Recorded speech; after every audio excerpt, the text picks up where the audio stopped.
ஆன்மீக சொந்தங்கள் அனைவருக்கும் அன்பான மாலை வணக்கம். நாம் நம்மளுடைய சேனலில் தொடர்ந்து நிறைய சுவாரஸ்யமான ஆன்மீகம் சார்ந்த தகவல்களை தாங்க பார்த்துட்டு வந்துட்டு இருக்கோம். அந்த வரிசையில் இந்த பதிவில் என்ன பார்க்க போகிறீங்க அப்படின்னா, இன்னும் கொஞ்ச நாளில் பார்த்தீங்கன்னா தமிழ் மாதமான கார்த்திகை முடிய போது, மார்கழி பிறக்க போது. இந்த கார்த்திகை முடியறதுக்குள்ளே ஏற்படக்கூடிய ஒரு சில முக்கியமான கிரக மாற்றங்களால் என்ன மாதிரியான பலன்கள் எல்லாம் கிடைக்க போகுது, குறிப்பாக கடகராசி என்பவர்களுக்கு எப்படி இருக்குது அப்படின்றத பற்றி தான் இந்த பதிவில் நம்ம தெளிவாக பார்த்து தெரிஞ்சுக்க போகிறோம். வீடியோக்குள்ளே போகிறதுக்கு முன்னாடி நீங்கள் நம்ம சேனலை சப்ஸ்கிரைப் பண்ணாமல் இருக்கீங்க அப்படின்னா மறக்காமல் சேனலை சப்ஸ்கிரைப் பண்ணிக்கோங்க. கூடவே பக்கத்தில் இருக்கிற பெல் சிம்பிளையும் கிளிக் பண்ணிக்கோங்க. அப்போ தான் நாங்கள் போடக்கூடிய வீடியோக்கள் எல்லாமே உங்களுக்கு நோட்டிஃபிகேஷனை உடனுக்குடன் வந்தடையும். நீங்களும் பார்த்து பயன்பெறலாம். வாங்க வீடியோக்குள்ளே போகலாம். பொதுவாக தமிழ் மாதங்கள் அப்படின்னு எடுத்துக்கிட்டிங்கன்னா ஒவ்வொரு மாதத்துக்குமே விசேஷமான சிறப்புகளானது இருக்கும். அதில் முக்கியமானது அப்படின்னா கார்த்திகை. ஸோ எல்லா மாதமும் முக்கியமானது தான். இதில் கார்த்திகை பார்த்திங்கன்னா ஈசனுக்கும் முருகப்பெருமானுக்கும் ஐயப்பனுக்கும் ரொம்ப உரிய ஒரு மாதம். அதுலேயும் இந்த கார்த்திகையில் வரக்கூடிய தீபம் பார்த்திங்கன்னா அவ்வளவு சிறப்பான மாதம். அண்ணாமலையார், அதாவது பஞ்சபூதங்களில் அக்னி வடிவமாக ஜோதி வடிவமாக காட்சி தந்த எம்பெருமான் ஈசனை நம்ம தரிசனம் பண்ணக்கூடிய ஒரே ஒரு மாதம்னா அது இந்த மாதம் தாங்க. இந்த கார்த்திகை தீபம் நல்லபடியாக முடிஞ்சிருந்தது. ஸோ இதை தொடர்ந்து இந்த கார்த்திகை முடியறதுக்குள்ள நிறைய கிரக மாற்றங்களானது ஏற்பட போகுது. அதனுடைய அடிப்படையில் என்னென்ன அறிகுறிகளானது தெரியும், இந்த கார்த்திகை முடியறதுக்குள்ளே இதெல்லாம் உங்களுக்கு அடுத்தடுத்து நடக்க போகுது அப்படிங்கிறதுக்கான அறிகுறிகள் எல்லாமே உங்களுக்கு முன்னாடி தெரிய ஆரம்பிச்சிடுங்க. அப்படி என்னென்ன விஷயங்கள் உங்களுக்கு முன்கூட்டியே தெரிய போகுது, எப்படிலாம் அந்த அறிகுறி இருக்கும் அப்படின்றத பற்றி தான் இதில் நீங்கள் தெரிஞ்சுக்க போகிறீங்க. ஸோ கண்டிப்பாக உங்கள் வீட்டில் யாராவது கடகராசி உடையவங்க இருக்காங்களா அப்படின்னு மறக்காமல் கமெண்ட் பண்ணுங்கள். மறக்காமல் உங்கள் ஃப்ரெண்ட்ஸ் அண்ட் ஃபேமிலியில் யாருக்கெல்லாம் கடகராசியானது இருக்கோ அவங்களுக்கு இந்த பதிவை ஷேர் பண்ணி விடுங்க. அவர்களும் பார்த்து பயன்பெறட்டும். வாங்க இப்போ வீடியோக்குள்ளே போகலாம். ராசி மண்டலத்தில் 4ஆவதாக இருக்கக்கூடிய கடகம் ராசி அன்பர்களுக்கு இந்த கார்த்திகை முடியறதுக்குள்ளே பார்த்தீங்கன்னா மிகப்பெரிய ஒரு மேஜிக்கை நடக்க போகுது அப்படின்னு தான் சொல்லணும். கார்த்திகை மாதத்தில் மிகப்பெரிய அதிர்ஷ்டங்களானது உங்களுக்கு காத்துட்ருக்கு அப்படின்னு தான் சொல்லணும். அப்படி என்ன அதிர்ஷ்டமானது வரப்போகுது அப்படின்னு தானே எதிர்பார்க்குறீங்க. அஷ்டம சனியானது நடந்து ஆட்டி படைச்சிட்டு இருக்கும் பொழுது அதிர்ஷ்டம் என்ன அதிர்ஷ்டம் அப்படின்ற மாதிரி நிறைய பேர் யோசிப்பீங்க. ஸோ படாத பாடுபட்டு இருக்கக்கூடிய உங்களுக்கு பார்த்தீங்கன்னா அடுத்து வரக்கூடிய நாட்கள் எல்லாமே ரொம்ப அற்புதமாக மாறப்போகுது. அதுக்கான அறிகுறிகள் எல்லாமே இப்போலேருந்தே கடகராசிக்காரங்க ஒவ்வொருத்தருமே பார்த்துட்டு இருந்திருப்பீங்க. ஸோ பொதுவாக இந்த கார்த்திகை அப்படின்றது விருச்சிக ராசிக்கு செவ்வாயோட வீட்டுக்கு சூரியன் வரக்கூடியதை தான் கார்த்திகைன்னு சொல்லுவோம். கார்த்திகையில் நிறைய விசேஷங்கள் இருந்தாலுமே கூட முக்கியமானதெல்லாம் என்னென்னு முன்னாடி நான் சொன்னேன். ஆனால் ஐயப்ப பக்தர்கள் லட்சக்கணக்கானோர் பார்த்திங்கன்னா மாலை போடக்கூடிய ஒரு மாதம் அப்படின்னு இந்த கார்த்திகை தான். இந்த கார்த்திகையில் அவ்வளவு பேர் பார்த்திங்கன்னா பயபக்தியோடு இருப்பாங்க. ஐயப்பனை தரிசனம் செய்யணும், அந்த பாக்கியம் யாருக்கெல்லாங்க கிடைக்கும்? வாழ்நாளில் ஒரே ஒரு முறையாவது ஐயப்பனை தரிசனம் செய்ய முடியாதா அப்படின்னு ஏங்கக்கூடிய நபர்கள் இன்னும் நிறைய பேர் இருக்காங்க. ஸோ உங்களுக்கு ஐயப்பன் பிடிக்கும் அப்படின்னா மறக்காமல் வீடியோக்கு ஒரு லைக் பண்ணுங்கள். நீங்கள் மாலை போட்டிருக்கீங்களா, அந்த அனுபவமெல்லாம் உங்களுக்கு இருக்கா அப்படின்னு மறக்காமல் கமெண்ட் பண்ணுங்கள். இப்போ யாருடைய வீடுகளெல்லாம் ஐயப்ப பக்தர்கள் இருக்காங்களோ அவங்க எல்லாருக்குமே மனசார பிரார்த்தனை செய்துக்கோங்க. சாமியே சரணமையப்பா. இப்போ இந்த கார்த்திகை முடியறதுக்குள்ள நிறைய நல்லது நடக்கும். அதுலேயும் பார்த்தீங்கன்னா கார்த்திகை சிவபெருமானுக்கு உரிய மாதம்னு நான் சொல்லியிருந்தேன். ஸோ கார்த்திகையில் வரக்கூடிய திங்கட்கிழமை சோமவாரம் அப்படின்னு சொல்லக்கூடிய அந்த ஒரு கிழமையில் நீங்கள் சிவனை வழிபாடு செய்யுங்க. அந்த டைமில் சிவபெருமான் ஆலயத்தில் சங்காபிஷேகம் நடக்கும். அதை நீங்கள் கலந்துக்கோங்க. அபிஷேகத்தில் கலந்துக்கிறது அவ்வளவு நன்மையை கொடுக்கும். ஸோ உங்கள் ஊர் கோவில்களில் இந்த அபிஷேகம் பண்ணுவாங்களா அப்படின்னு மறக்காம கமெண்ட் பண்ணுங்கள். அதே போல் இந்த கார்த்திகை பார்த்திங்கன்னா ரொம்ப சிறப்பான ஒரு மாதம். கடன் யாருக்கெல்லாம் குறையணும்னு நினைக்கிறீங்களோ அவங்க எல்லாருமே இந்த மாதத்தை பயன்படுத்துங்க. அதே போல் தேக ஆரோக்கியம் வேணும், நல்ல ஆரோக்கியமாக இருக்கணும் அப்படின்னு நினைக்கக்கூடியவங்க இந்த டைமில் இந்த கார்த்திகை மாதம் முடியறதுக்குள்ளே கோவிலுக்கு பழங்கள் ஏதாவது வாங்கி தானம் கொடுங்க. உங்களால் என்ன பழம் வாங்கி கொடுக்க முடியுமோ அதை நீங்கள் கொடுக்கலாம்.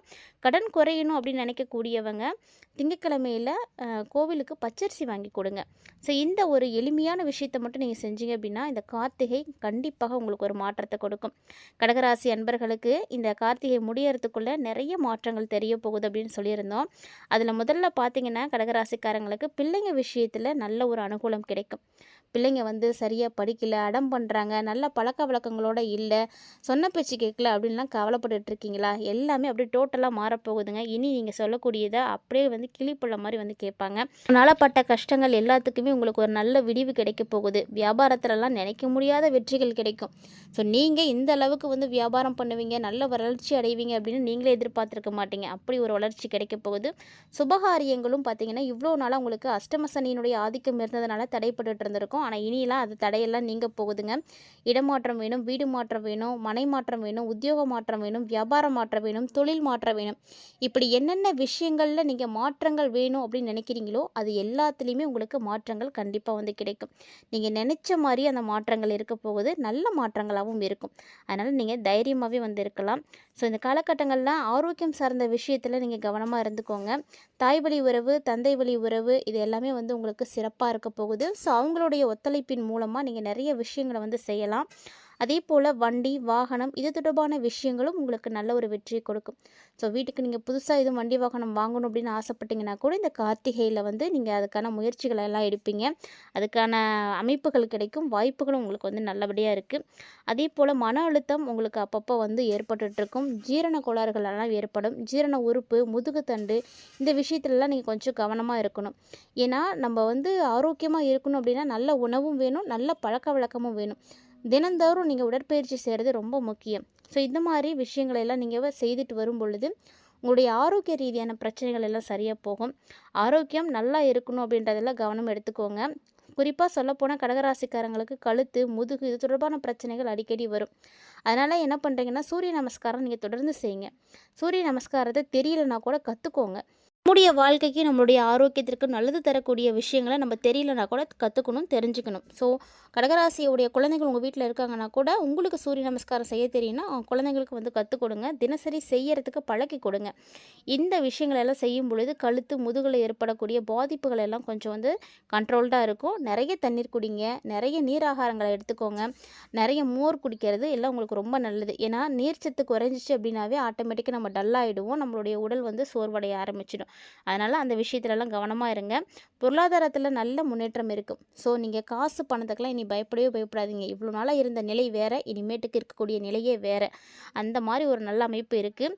இழுபறியாக என்னென்ன விஷயங்கள் உங்களுக்கு இருந்துச்சோ, எதெல்லாம் நடக்காமல் தள்ளி தள்ளி போயிட்டே இருந்துச்சோ அது எல்லாமே இப்போ மாறி இனி பார்த்தீங்கன்னா நடக்கிறது எல்லாமே அடுத்தடுத்து நடக்கும். உங்களுக்கு அப்படியே சர்ப்ரைஸாக தான் இருக்கும். ஒன்று நடந்து முடிஞ்சதுன்னா உடனே பார்த்தீங்கன்னா இன்னொரு நல்ல விஷயம் நடக்கும்.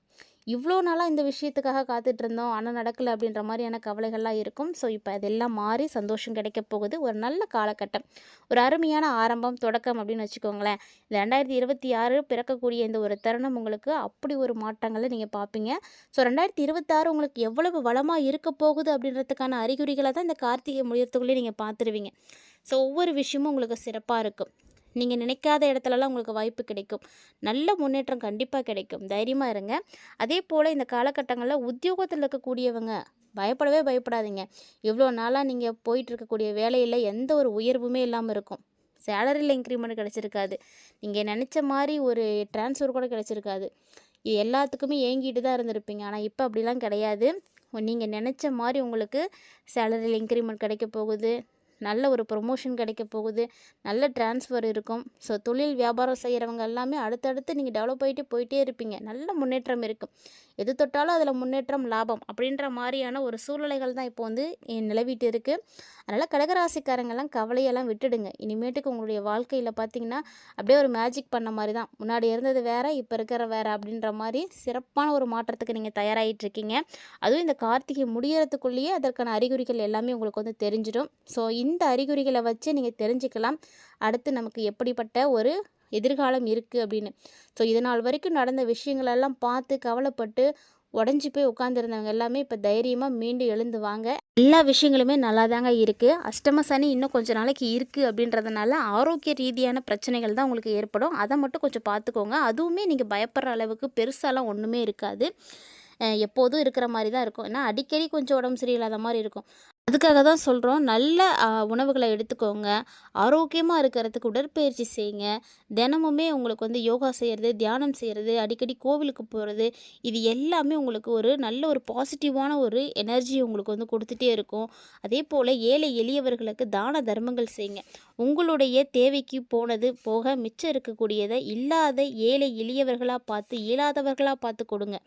இருக்கக்கூடிய சொந்த பந்தங்களுக்கு கொடுக்கறது அது வேறு விஷயம். இல்லாதவர்களுக்கு கொடுங்க. கொடுங்க. அவங்களுடைய சந்தோஷத்தில் நீங்கள் கண்டிப்பாக இறைவனை தரிசனம் பண்ண முடியும். அதான் ஏழையின் சிரிப்பில் இறைவன் அப்படின்னு சொல்லுவாங்க. ஸோ அவங்களுடைய கண்களில் வரக்கூடிய கண்ணீருக்கு நீங்கள் ஒரு நல்ல ஒரு மாற்றம் செய்யக்கூடிய நபராக இருங்க. ஸோ முடிந்த அளவுக்கு அன்னதானம் செய்யுங்க. மற்ற எல்லா தானங்களை விட சிறப்பானது அப்படின்னா அன்னதானம் தான். ஒரு மனிதனுடைய பசி அறிந்து அவங்களுக்கு உதவி செய்யக்கூடிய எந்த ஒரு உதவிக்கு இணையானது வேறு எதுவுமே கிடையவே கிடையாது. உங்களால் முடிந்த அளவுக்கு செய்யுங்க. முன்னாடி சொன்ன மாதிரியே தான் ஆரோக்கியத்தில் அக்கறை காட்டுறது ரொம்ப நல்லது, மறந்துடாதீங்க. அதே மாதிரி புதுசாக வாகனம் வாங்கணும் அப்படின்னு நினைக்கிறீங்கன்னா கண்டிப்பாக நீங்கள் வாங்கலாம். இந்த கார்த்திகை முடியறதுக்குள்ளேயே நீங்கள் வாங்கலாம். ஏன்னா அதுக்கான யோகம் நிறையவே இருக்குது. அப்படி நீங்கள் கார்த்திகை முடியறதுக்குள்ளே வாங்கலைன்னா கூட அதை நீங்கள் அடுத்து வாங்கிடுவீங்க, இன்னும் கொஞ்ச நாளில் வாங்க போகிறீங்க அப்படின்றதுக்கான ஒரு சிம்டம்ஸ் உங்களுக்கு கிடச்சிடும். ஸோ அதுக்காக ஏதாவது முன்னெச்சரிக்கையாக அமௌண்ட் ரெடி பண்ணுறதோ இல்லை ஃபஸ்ட்டு இன்ஸ்டால்மெண்ட் கட்டி வைக்கிறதோ இந்த மாதிரி ஏதாவது ஒன்று அட்வான்ஸ் பே பண்ணி வைக்காது. ஸோ இந்த மாதிரி ஏதாவது ஒன்று கண்டிப்பாக நீங்கள் பண்ணுவீங்க. அதெல்லாம் நீங்கள் இப்பயே பார்க்க ஆரம்பிச்சிடுவீங்க. குடும்பத்தில் மகிழ்ச்சி கண்டிப்பாக அதிகரிக்கும். இது வரைக்கும் அந்த மகிழ்ச்சின்ற வார்த்தையை கடகராசிக்காரங்க கேட்டிருக்கவே மாட்டீங்க. அவ்வளவு கஷ்டங்கள் பார்த்த ஆளுங்க தான். ஆனால் இனிய அப்படிலாம் கிடையாது. ரொம்ப நல்லா இருக்குது. இந்த காலகட்டங்களில் 8ல் ராகு இருக்கிறதுனால மன அழுத்தம் மட்டும் இருக்கும். அது தீர்றதுக்கு நீங்கள் நரசிம்மரை வழிபாடு செய்யுங்க. நரசிம்மர் கவசம் கேளுங்க, ரொம்ப நன்மைகள் கிடைக்கும். அதே போல் சந்திரன் ஆட்சியாக இருக்கக்கூடிய ஒரு நேரம் அப்படின்றதுனால சிவன் வழிபாடு செய்கிறது உங்களுக்கு மிகப்பெரிய யோகத்தை கொடுக்கும். இந்த வீடியோ உங்களுக்கு பிடிச்சிருந்தால் லைக் பண்ணுங்கள், ஷேர் பண்ணுங்கள், மறக்காமல் கமெண்ட் பண்ணுங்கள். மேலும் இது போல் பல இன்ட்ரெஸ்டிங்கான தகவல்களோட மற்றும் ஒரு தலைப்பில் சந்திக்கலாம்.